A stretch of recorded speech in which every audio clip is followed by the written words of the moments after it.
Halo guys, apa kabar semua? Selamat datang bersama saya dari kelompok 4, mata kuliah pengantar teknologi berbasis informasi. Pada video kali ini, saya akan menjelaskan mengenai tutorial dalam melakukan identifikasi kebutuhan informasi, serta tutorial dalam melakukan penelusuran informasi. Apa sih alasan kita harus melakukan identifikasi kebutuhan informasi? Alasannya yaitu untuk mempermudah dalam menemukan informasi yang kita butuhkan.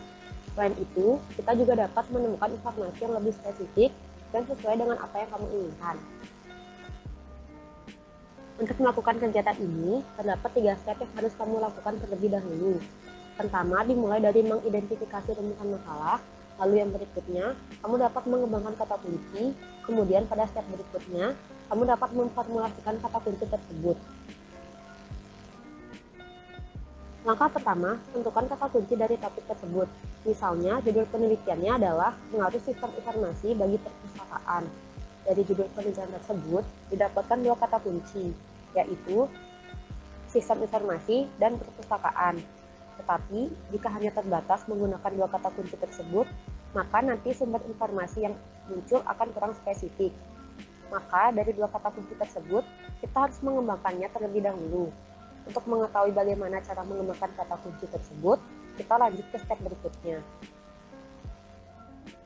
Langkah kedua adalah mengembangkan kata kunci utama yang telah ditetapkan pada langkah sebelumnya. Dalam proses pengembangan kata kunci, kita menggunakan thesaurus. Untuk mempermudah dalam mengembangkan kata kunci, kita bisa menggunakan thesaurus. Karena dengan thesaurus, kamu bisa mengembangkan dan menemukan kata dan frasa lain dari kata kunci yang telah diidentifikasi. Hal ini dikarenakan dalam thesaurus terdapat 3 jenis hubungan.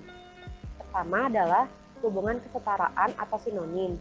Contoh, sistem informasi. Apabila frasa tersebut tidak memiliki sinonim yang tepat, maka kita dapat mengganti salah satu katanya. Pada kasus ini, kata yang dapat diubah adalah kata sistem. Kita dapat menggantinya dengan kata metode atau pola. Lalu, yang kedua adalah hubungan hierarkis. Ketika satu kata ingin menjelaskan sesuatu yang lebih luas, atau broader term, atau spesifik, atau narrow term.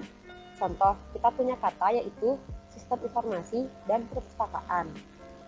Dan langkah terakhir dalam proses identifikasi kebutuhan informasi adalah memformulasikan kata kunci atau menyusun konsep keyword. Jadi, sebelum melakukan pencarian, kita harus sudah menentukan kata kunci atau keyword yang akan digunakan untuk menemukan sumber informasi yang kalian cari. Tujuannya yaitu untuk mempermudah dalam menemukan sumber informasi yang kalian butuhkan. Sehingga nantinya hasil yang kalian peroleh akan lebih spesifik dan sesuai apa yang kalian inginkan. Sebagai contoh, kita akan mencari topik mengenai pengaruh sistem informasi bagi perpustakaan. Lalu, kita akan menentukan 2 keyword, sistem informasi dan perpustakaan. Nah, kedua keyword tersebut bisa dipetakan berdasarkan sinonim dan antonimnya. Misalnya, sinonim dari sistem informasi adalah information management, information method, form of information, dan antonim dari informasi adalah output. Sedangkan kata perpustakaan sinonimnya yaitu bibliotek, correspondence, dan library. Kita juga dapat menggunakan hubungan asosiatif pada kata kunci atau keyword yang akan dipakai, yaitu kata atau frasa yang memiliki makna yang hampir sama atau relate, sehingga memungkinkan recall informasi yang beragam. Contoh dalam kasus ini adalah sistem informasi. Memiliki hubungan yang erat dengan frasa seperti komputerisasi data atau data computing, pemrosesan data atau data processing, layanan informasi atau information service, penyediaan informasi atau information providing, dan masih banyak lagi. Hasil pengembangan keyword yang sudah kamu lakukan dapat dijadikan modal untuk penelusuran informasi, sehingga menghasilkan sumber informasi yang relevan. Dari konsep yang sudah ditemukan tadi, untuk mempermudah mengorganisasi kata kunci yang telah dikembangkan, kamu bisa membentuk tabel query seperti contoh pada layar ini. Tabel tersebut menunjukkan bahwa kamu bisa menggunakan 4 alternatif formulasi kata kunci untuk mencari sumber informasi yang kamu butuhkan. Misalnya, pada alternatif pertama, kamu dapat memasukkan kata kunci sistem informasi dan perpustakaan. Apabila kamu ingin mencari sumber informasi lainnya yang lebih spesifik, maka kamu dapat menggunakan alternatif kedua, yaitu Information Management dan Bibliotek. Dan begitu pun seterusnya. Setelah kita melakukan pengembangan kata kunci, kita bisa langsung melakukan penelusurannya informasi dari kata kunci yang sudah kita punya. Yang pertama harus kita lakukan adalah membuka portal jurnal yang hendak kita gunakan di Google. Kali ini kita akan menggunakan portal jurnal dari Journal Search.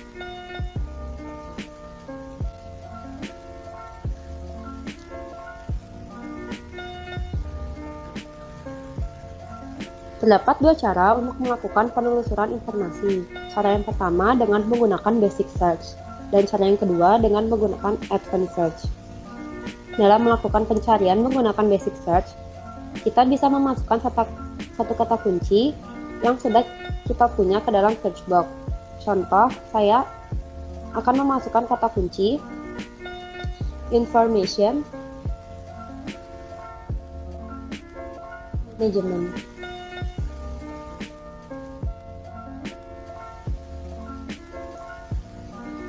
Dan nanti akan muncul hasil pencarian yang berkaitan dengan kata kunci tadi.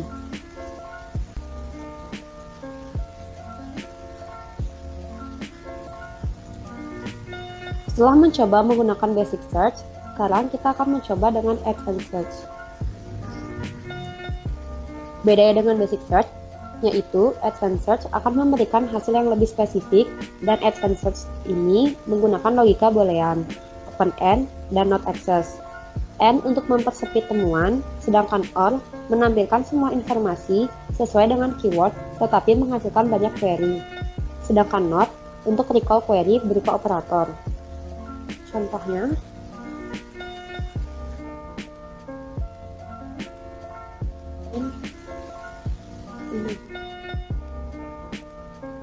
lalu klik search.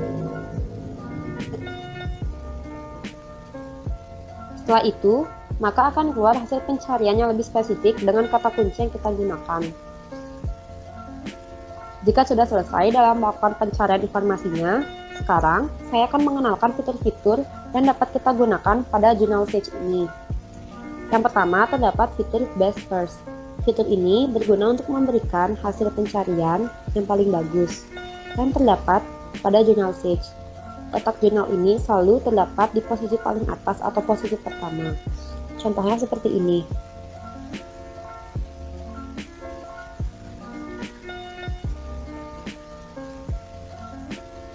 Lalu, fitur yang kedua yang akan saya jelaskan yaitu autocomplete. Fitur ini memiliki fungsi untuk memberikan suatu sugesti atau saran yang mungkin akan digunakan oleh pengguna untuk diinputkan ke dalam sistem temu balik informasi. Seperti saat kita akan mencari jurnal dengan kata kunci library.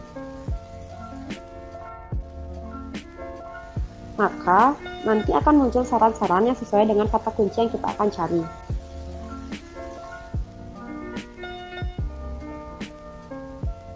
Ketiga, setelah autocomplete, kita dapat melihat ada fitur browse pada jurnal ini. Fitur ini dapat kita gunakan untuk mencari jurnal yang sesuai dengan bidangnya, dan juga kita dapat mencari jurnal dengan cara memfilter huruf depan dari jurnal yang ingin kita cari. Selain itu, fitur ini juga dapat berguna untuk kita yang ingin menambahkan jurnal ke list favorit dan ingin mengatur peringatan email untuk konten baru dengan memilih kotak centang jurnal dan mengeklik tombol yang sesuai, atau bisa mendapatkan konten terbaru dengan mengeklik tombol jelajahi disiplin hoops.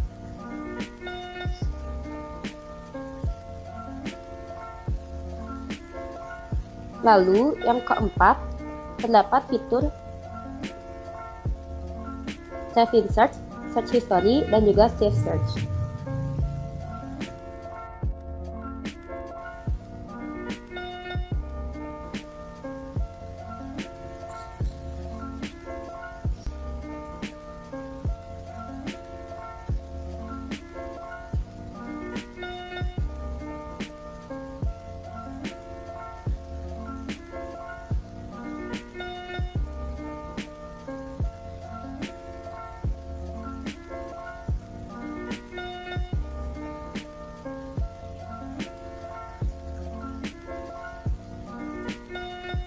Di sini terdapat 3 fitur. Yang pertama ada Refine Search, yang kedua ada Search History, dan yang terakhir ada Save Search.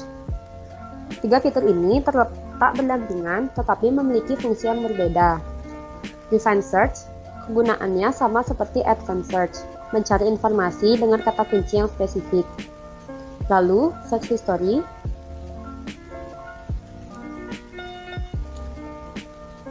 Search History yaitu histori pencarian yang sudah kita lakukan dan terekam dalam box ini. Dan yang terakhir terdapat Save Search.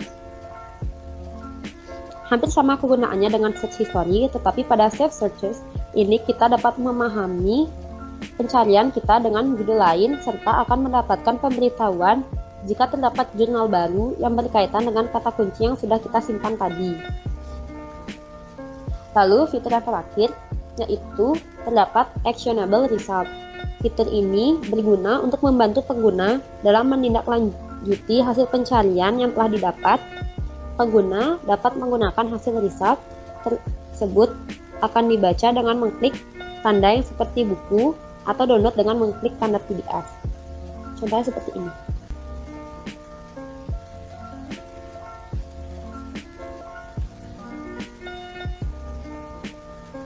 Oke guys, segitu dulu penjelasan dari aku. Aku harap kita akan kembali lagi di kesempatan lain pada channel yang sama dalam membahas tutor video lainnya.